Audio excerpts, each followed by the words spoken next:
Welcome back, Euro English again. Today we are going to discuss the difference between should have, could have, would have. That's going to be our class today. Let's begin. Alright, ഇന്ന് നമ്മൾ discuss ചെയ്യാൻ പോകുന്നത് should have, could have, would have. ഇത് തമ്മിലുള്ള ഡിഫറൻസും അതുപോലെ ഏതൊക്കെ സിറ്റുവേഷനിലാണ് ഇത് ഉപയോഗിക്കുക എന്നുള്ളതാണ് നമ്മൾ ഇന്ന് ഡിസ്കസ് ചെയ്യാൻ പോകുന്നത്. Alright, so let's begin. So ആദ്യം തന്നെ മനസ്സിലാക്കേണ്ട കാര്യം, ഇത് മൂന്നും എക്സ്പ്രസ് ദ റിഗ്രറ്റ് എന്ന് പറയുമ്പോൾ ഒരു ഖേദം പ്രകടിപ്പിക്കാൻ വേണ്ടിയിട്ടാണ് നമ്മളിത് ഉപയോഗിക്കുന്നത്. സോ ഏതൊക്കെ സിറ്റുവേഷനിലാണ് ഒരുപക്ഷെ ചെയ്യണമായിരുന്നു, നമ്മളൊരു കാര്യം പാസ്റ്റ് ചെയ്ത കാര്യം അങ്ങനെയല്ലായിരുന്നു ഇങ്ങനെ ചെയ്യണമായിരുന്നു എന്ന് പറയാൻ വേണ്ടിയിട്ട്, അല്ലെങ്കിൽ അങ്ങനെ ചെയ്യാൻ കഴിയുമായിരുന്നു എന്ന രീതിയിൽ പറയാൻ വേണ്ടി, അതുമല്ല അങ്ങനെ ചെയ്യുമായിരുന്നു എന്ന രീതിയിൽ മൂന്ന് തരത്തിൽ പറയാൻ വേണ്ടിയിട്ടാണ് നമ്മൾ should have, could have, would have ഉപയോഗിക്കുന്നത്. അതുപോലെ തന്നെ ഷുഡ് ഹാവ് അല്ലെങ്കിൽ കുഡ് ഹാവ്, വുഡ് ഹാവ്, ഇത് സാധാരണ നമ്മൾ സ്പോക്കൺ ഇംഗ്ലീഷിൽ ഇതിൻ്റെ കോൺട്രാക്ഷനാണ് ഉപയോഗിക്കാറ്. അത് should have, could have, would have എന്നിങ്ങനെയാണ് വരുന്നത്. സോ ഷുഡ് ഹാവ് ഏതൊക്കെ സിറ്റുവേഷനിലാണ് ഉപയോഗിക്കുന്നത്? റെക്കമെൻഡേഷൻ അല്ലെങ്കിൽ സജഷൻ, ഒരു നിർദ്ദേശം അല്ലെങ്കിൽ ഒരു റെക്കമെൻഡേഷൻ എന്ന രീതിയിൽ നമ്മൾ പാസ്റ്റിൽ നടന്ന ഒരു കാര്യം നമ്മൾ മറ്റുള്ളവരോട് പറയുമ്പോഴാണ് നമ്മൾ ഷുഡ് ഹാവ് ഉപയോഗിക്കുന്നത്. സോ ഇത് നമ്മൾ എക്സാമ്പിൾ ത്രൂ ഡിസ്കസ് ചെയ്യുന്നുണ്ടാകും. Next could have. Could have എന്ന് പറയുമ്പോൾ ഒരു പാസ്റ്റിലെ ഒരു സംഭവം അതൊരു സാധ്യതാ രൂപത്തിൽ നമ്മൾ എക്സ്പ്രസ് ചെയ്യാൻ വേണ്ടിയിട്ടാണ്, ഒരു പോസിബിൾ രൂപത്തിൽ നമ്മൾ എക്സ്പ്രസ് ചെയ്യാൻ വേണ്ടിയിട്ടാണ് നമ്മൾ കുഡ് ഹാവ് ഉപയോഗിക്കുന്നത്. So next would have. Would have എന്ന് പറയുമ്പോൾ ഒരു ഇമാജിനേഷൻ രൂപത്തിൽ നമ്മൾ എക്സ്പ്രസ് ചെയ്യാൻ വേണ്ടിയിട്ട്, അല്ലെങ്കിൽ ഒരു ഭാവനാ രൂപത്തിൽ നമ്മൾ പാസ്റ്റിലുള്ള കാര്യങ്ങൾ എക്സ്പ്രസ് ചെയ്യാൻ വേണ്ടിയിട്ടാണ് നമ്മൾ വുഡ് ഹാവ് ഉപയോഗിക്കുന്നത്. അപ്പോൾ ഇതൊക്കെ നമ്മൾ എക്സാമ്പിൾസ് ഡിസ്കസ് ചെയ്യുമ്പോൾ നമുക്ക് ഇതിൻ്റെ മീനിങ് ഏതൊക്കെ സിറ്റുവേഷനിലാണ് കൃത്യമായിട്ട് വരുന്നത് എന്നുള്ളതൊക്കെ നമ്മൾ കൃത്യമായിട്ട് മനസ്സിലാക്കുന്നത്. Okay, let's go now.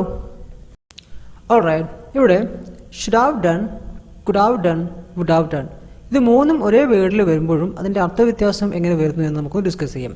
First one should have done എന്ന് പറയുമ്പോൾ ചെയ്യണമായിരുന്നു, മീൻസ് നമ്മൾ ആ ചെയ്ത കാര്യം അങ്ങനെയല്ലായിരുന്നു ഇങ്ങനെ ചെയ്യണമായിരുന്നു എന്ന രീതിയിൽ നമുക്ക് പറയാൻ വേണ്ടിയിട്ടാണ്, ഒരു സജഷൻ രൂപത്തിൽ പറയുമ്പോഴാണ് നമ്മൾ ഷുഡ് ഹാവ് ഡൺ ഉപയോഗിക്കുന്നത്. എന്നാൽ കുഡ് ഹാവ് ഡൺ എന്ന് പറയുമ്പോൾ ചെയ്യാൻ കഴിയുമായിരുന്നു എന്നതാണ്. മീൻസ് നമ്മൾ പാസ്റ്റിലൊരു കാര്യം നമുക്ക് ചെയ്യാൻ കഴിയുമായിരുന്നു എന്നിട്ട് പോലും നമ്മളത് ചെയ്തില്ല. സോ അങ്ങനെയുള്ള സിറ്റുവേഷനിലാണ് കുഡ് ഹാവ് ഡൺ നമ്മൾ ഉപയോഗിക്കുന്നത്. Last one would have done, ചെയ്യുമായിരുന്നു, അവർ നമ്മളൊരു ഇമാജിനേഷൻ രൂപത്തിൽ നമ്മൾ പറയുമ്പോഴാണ് വുഡ് ഹാവ് ഡൺ വരുന്നത്. സോ ഇത് നമുക്ക് ഒന്നുകൂടി ഡിസ്കസ് ചെയ്യാം. ഇവിടെ ശ്രദ്ധിക്കേണ്ട കാര്യം, should have, could have, would have, ഇതിൻ്റെ കൂടെ വെർബ് 3 ഫോം പാസ്റ്റ് പാർട്ടിസിപ്പിൾ ആണ് വരുന്നത്. സോ നമുക്കറിയാം ഡൂൻ്റെത് V2, ഡിഡ്, V3, ഡൺ എന്നുമാണ് വരുന്നത്. അതുപോലെ win, won, won, speak, spoke, spoken. So should ഹാവിൻ്റെ കൂടെയും കുഡ് ഹാവിൻ്റെ കൂടെയും വുഡ് ഹാവിൻ്റെ കൂടെയും V3 പാസ്റ്റ് പാർട്ടിസിപ്പിൾ ഫോമാണ് വരുന്നത് എന്നുകൂടി ഓർത്തു വെക്കുക. ഇവിടെ ഒരു ചാർട്ട് കൂടി കൊടുത്തിട്ടുണ്ട്. First one should have von, നിങ്ങൾ ജയിക്കണമായിരുന്നു എന്നാണ് മീനിങ് വരുന്നത്. അതേ വേർഡ് തന്നെ കുഡ് ഹാവ് വോൺ എന്ന് പറയുമ്പോൾ ജയിക്കാൻ കഴിയുമായിരുന്നു എന്നതാണ് മീനിങ് വരുന്നത്. മൂന്നാമത് വുഡ് ഹാവ് വോൺ, ജയിക്കുമായിരുന്നു, മീൻസ് ഒരു ഇമാജിനേഷൻ രൂപത്തിലാണ് നമ്മളിവിടെ പറഞ്ഞിരിക്കുന്നത്. ഓൾറൈറ്റ്, ഷുഡ് ഹാവ് നമ്മൾ നേരത്തെ പറഞ്ഞ പോലെ ഒരു റെക്കമെൻഡേഷൻ അല്ലെങ്കിൽ ഒരു സജഷൻ രൂപത്തിൽ നമ്മൾക്ക് എക്സ്പ്രസ് ചെയ്യാൻ വേണ്ടിയിട്ടാണ് ഷുഡ് ഹാവ് ഉപയോഗിക്കുന്നത്. ഇവിടെ ഒരു ചാർട്ട് കൊടുത്തിട്ടുണ്ട്. First one decision or action, second one അതിൻ്റെ റിസൾട്ട്. സോ ആക്ഷൻ എന്താണ്? ഐ ഡിഡ്ന്റ് സ്റ്റഡി ഇനഫ്, ഞാൻ വേണ്ടത്ര പഠിച്ചില്ല. ഓക്കെ, അപ്പോൾ വേണ്ടത്ര പഠിക്കാത്തതിൻ്റെ റിസൾട്ട് എന്തായിരിക്കും? ഐ ഫെയിൽഡ് മൈ എക്സാം, ഞാൻ എൻ്റെ എക്സാമിൽ ഫെയിൽഡായി. ഓക്കെ, അപ്പോൾ നമ്മളിപ്പോൾ എക്സാമിൽ കൃത്യമായി പഠിക്കാത്തത് കൊണ്ട് നമ്മൾ എക്സാമിൽ ഫെയിൽ ആയിരിക്കുന്ന അവസ്ഥയിൽ നമ്മുടെ ടീച്ചർ, നമ്മൾ ഏറ്റവും ഇഷ്ടപ്പെട്ട ടീച്ചർ നമ്മൾ അടുത്ത് വന്നിട്ട് പറയുകയാണ് U should have study more, നിങ്ങൾ കൂടുതൽ പഠിക്കണമായിരുന്നു. നമുക്കൊരു സജഷൻ അല്ലെങ്കിൽ ഒരു നിർദ്ദേശം തരുന്ന രീതിയിലാണ് ടീച്ചർ നമുക്ക് എന്ത് ചെയ്യുന്നുണ്ടാവുക, പറയുന്നുണ്ടാവുക. അപ്പോൾ അങ്ങനെയുള്ള സിറ്റുവേഷനിൽ U should have study more എന്നാണ് പറയേണ്ടത്. ഷുഡ് ഹാവിൻ്റെ കുറച്ചുകൂടി എക്സാമ്പിൾസ് ഇവിടെ കൊടുക്കുന്നുണ്ട്. സോ ഇതും കൂടി ഡിസ്കസ് ചെയ്യുമ്പോൾ നിങ്ങൾക്ക് ഷുഡ് ഹാവ് ഏതൊക്കെ സിറ്റുവേഷനിലാണ് ഉപയോഗിക്കുന്നത് എന്നുള്ളത് ക്ലിയർ ആവുന്നുണ്ടാവും.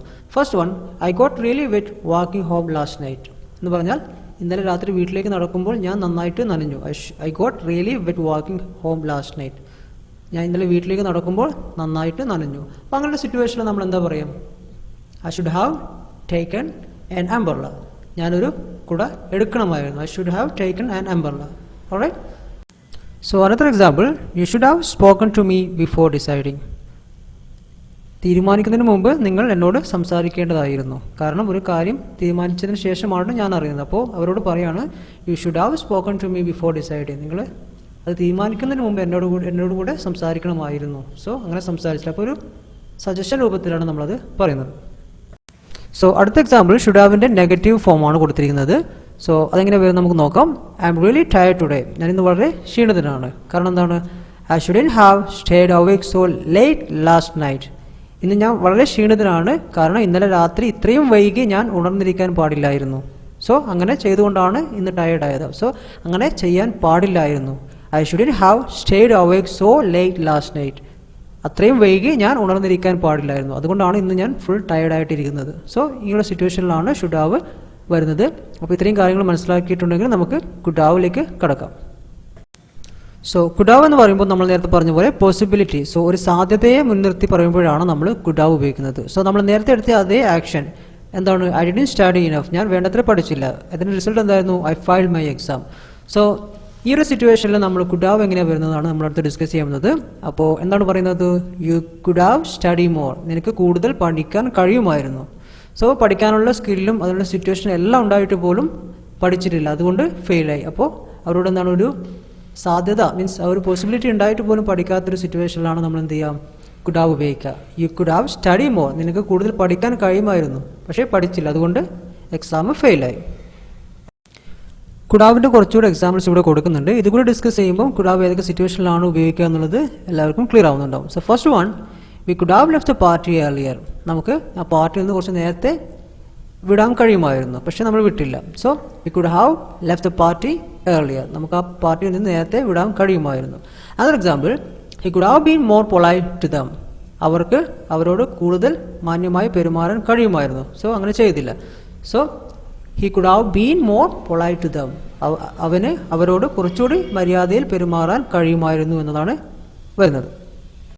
So look at another example. ഇവിടെ കുഡിൻ്റെ നെഗറ്റീവ് ഫോമാണ് വരുന്നത്. അതെങ്ങനെയാണ് വരുന്നത് നമുക്കൊന്ന് നോക്കാം. I couldn't have said it better myself. I couldn't have said it better myself. എനിക്ക് ഇതിലും നന്നായിട്ട് പറയാൻ കഴിയുമായിരുന്നില്ല. സോ അങ്ങനെയുള്ള സിറ്റുവേഷനിലാണ് ഇതിൻ്റെ നെഗറ്റീവ് ഫോമിലൂടെ നമ്മളിത് എക്സ്പ്രസ് ചെയ്യുന്നത്. I couldn't have said it better myself. എനിക്ക് ഇതിലും നന്നായിട്ട് പറയാൻ കഴിയുമായിരുന്നില്ല. സോ കുഡ് ഹാവ് എങ്ങനെയാണ് ഉപയോഗിക്കുക, ഏതൊക്കെ സിറ്റുവേഷനിലാണ് എന്നുള്ളത് മനസ്സിലായെന്ന് വിചാരിക്കും. അങ്ങനെയാണെന്നുണ്ടെങ്കിൽ നമുക്ക് വുഡ് ഹാവിലേക്ക് പോകാം. അടുത്തത് വുഡ് ഹാവ്. വുഡ് ഹാവ് നമ്മൾ നേരത്തെ പറഞ്ഞ പോലെ ഇമാജിനേഷൻ, ഒരു ഭാവനാ രൂപത്തിൽ എക്സ്പ്രസ് ചെയ്യുമ്പോഴാണ് നമ്മൾ വുഡ് ഹാവ് ഉപയോഗിക്കുന്നത്. നമ്മൾ നേരത്തെ പറഞ്ഞ പോലെ അതേ action, I didn't study enough. ഞാൻ വേണ്ടത്ര പഠിച്ചില്ല, റിസൾട്ട് എന്തായിരുന്നു? I failed my exam. So ഇത് വുഡ് ഹാവിൽ എങ്ങനെയാണ് വരുന്നതെന്ന് വെച്ചാൽ, you would have study more. നിങ്ങൾ കൂടുതൽ പഠിക്കുമായിരുന്നു. ഒരു പക്ഷേ പഠിക്കാനുള്ള ഒരു സിറ്റുവേഷനോ കാര്യങ്ങളോ ഒന്നും ഉണ്ടായിട്ടില്ല. അപ്പോൾ അങ്ങനെ സിറ്റുവേഷൻ ഉണ്ടായിട്ടുണ്ടെങ്കിൽ നിങ്ങൾ പഠിക്കുമായിരുന്നു. You would have study more. ഒരു ഇമാജിനേഷൻ രീതിയിൽ നമ്മൾ പറയുമ്പോഴാണ് വുഡ് ഹാവ് ഉപയോഗിക്കുന്നത്. സോ വുഡ് ഹാവ് നമ്മൾ സാധാരണ റിസൾട്ടിനെ ഫോക്കസ് ചെയ്തിട്ടും ഉപയോഗിക്കാറുണ്ട്. സോ അതെങ്ങനെ വരുന്നതെന്നുകൂടി നമുക്ക് ഡിസ്കസ് ചെയ്യാം. അപ്പോൾ റിസൾട്ടിനെ ഫോക്കസ് ചെയ്യുമ്പോൾ നമ്മൾ ഇത്രയും സമയം സ്റ്റഡി, നന്നായിട്ട് പഠിക്കണമായിരുന്നു, പഠിക്കാൻ കഴിയുമായിരുന്നു എന്നൊക്കെയാണ് പറഞ്ഞത്. എന്നാൽ ഇവിടെ റിസൾട്ട് എക്സാം ഫെയിലായി, മീൻസ് അത് ഫെയിലാകുമായിരുന്നു അല്ലെങ്കിൽ വിജയിക്കുമായിരുന്നു എന്ന രീതിയിൽ പറയാൻ വേണ്ടിയിട്ട് നമ്മൾ വുഡ് ഹാവ് ഉപയോഗിക്കാറുണ്ട്. അതെങ്ങനെ വരുന്നതെന്നുള്ളത് നോക്കാം. അപ്പോൾ അതിന് മുമ്പ് എന്ത് ചെയ്യാം? ഫസ്റ്റ് ഇഫ് യു എന്ന് വെച്ചിട്ടാണ് സാധാരണ സ്റ്റാർട്ട് ചെയ്യാറ്. For example, if you had study more, നിങ്ങൾ കൂടുതൽ പഠിച്ചിരുന്നെങ്കിൽ you would have passed the exam. നിങ്ങൾ എക്സാം വിജയിക്കുമായിരുന്നു. സോ വിജയിക്കുമായിരുന്നു എന്നുള്ളതൊരു ഇമാജിനേഷൻ രൂപത്തിൽ നമ്മൾ ഇങ്ങനെ ആലോചിച്ചുകൊണ്ട് പറയുമ്പോഴാണ് നമ്മൾ എന്ത് പറയുന്നുണ്ടാവുക? You would have passed exam എന്ന് പറയുന്നുണ്ടാവുക. സോ ഈ രീതിയിലും നമ്മൾ വുഡ് ഹാവ് ഉപയോഗിക്കാറുണ്ട്. കൂടുതലായിട്ടും റിസൾട്ടിനെ ഫോക്കസ് ചെയ്തിട്ടാണ് വുഡ് ഹാവ് ഉപയോഗിക്കാറ്. സോ വുഡ് ഹാവിൻ്റെ കുറച്ചുകൂടി എക്സാമ്പിൾസ് ഇവിടെ കൊടുക്കുന്നത്. ഇതുകൂടി ഡിസ്കസ് ചെയ്യുമ്പോൾ വുഡ് ഹാവും കൂടി നമുക്ക് ക്ലിയർ ആവുന്നുണ്ടാവും, ഏതൊക്കെ സിറ്റുവേഷനിലാണ് ഉപയോഗിക്കുക എന്നുള്ളതും ക്ലിയർ ആവുന്നുണ്ടാവും. So first example, I would have called but there was no phone service. ഞാൻ നിന്നെ വിളിക്കുന്നുണ്ടാവുമായിരുന്നു, പക്ഷേ അവിടെ ഫോൺ സർവീസ് ഇല്ലായിരുന്നു. I would have called but there was no phone service. Another example, I would have loaned you the money but I didn't have any. ഞാൻ നിങ്ങൾക്ക് പണം കടം തരുമായിരുന്നു, പക്ഷേ എൻ്റെ പക്കൽ ഒന്നുമില്ലായിരുന്നു. ഓക്കെ, എൻ്റെ കയ്യിൽ ഒന്നുമില്ല. I would have loaned you the money but I didn't have any. So another example, I would have come if you had told me earlier. നേരത്തെ പറഞ്ഞിരുന്നെങ്കിൽ ഞാൻ വരുമായിരുന്നു. സോ അതൊരു ഇമാജിനേഷൻ രൂപത്തിലാണ് നമ്മൾ പറഞ്ഞത്. I would have come if you had told me earlier. നേരത്തെ പറഞ്ഞിട്ടുണ്ടായിരുന്നെങ്കിൽ ഞാൻ വരുമായിരുന്നു. അടുത്ത എക്സാമ്പിൾ എന്ന് പറയുമ്പോൾ വുഡ് ഹാവിൻ്റെ നെഗറ്റീവ് ഫോമാണ് വരുന്നത്. അതെങ്ങനെയാണ് വരുന്നത് നമുക്ക് ഡിസ്കസ് ചെയ്യാം. If she had know that he would be here she wouldn't have come. അവൻ ഇവിടെ വരുമെന്ന് അവൾ അറിഞ്ഞിരുന്നുവെങ്കിൽ അവൾ ഇവിടെ വരില്ലായിരുന്നു. സോ ആ രീതിയിലാണ് ഇതിൻ്റെ മീനിങ് വരുന്നത്. If she had know that he would be here she wouldn't have come here. So അവൾ അവനിവിടെ വരുമെന്ന് അവൾ അറിഞ്ഞിരുന്നെങ്കിൽ അവളിവിടെ വരില്ലായിരുന്നു. സോ ഈ രീതിയിലാണ് അതിൻ്റെ നെഗറ്റീവ് ഫോം വരുന്നത്.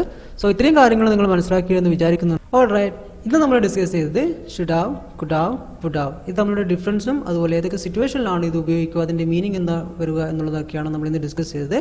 ആദ്യം തന്നെ should have done. Should have done എന്ന് പറയുമ്പോൾ റെക്കമെൻഡേഷൻ രൂപത്തിൽ അല്ലെങ്കിൽ സജഷൻ രൂപത്തിൽ നമ്മൾ എക്സ്പ്രസ് ചെയ്യുമ്പോഴാണ് ഷുഡ് ഹാവ് ഡൺ ഉപയോഗിക്കുക. അതിൻ്റെ മീനിങ് വരുന്നത് ചെയ്യണമായിരുന്നു എന്നതാണ്.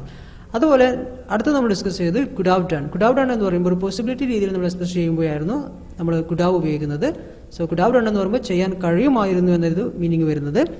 Last one would have done. Would have done എന്ന് പറയുമ്പോൾ ഇമാജിനേഷൻ രൂപത്തിൽ നമ്മൾ എക്സ്പ്രസ് ചെയ്യുമ്പോഴാണ് വുഡ് ഹാവ് ഡൺ ഉപയോഗിക്കുന്നത്. അതിനർത്ഥം ചെയ്യുമായിരുന്നു എന്ന രീതിയിലാണ് വരുന്നത്. I hope that you enjoyed this video today and thank for watching and we will come back with another section soon. Until then, you take care. Bye bye.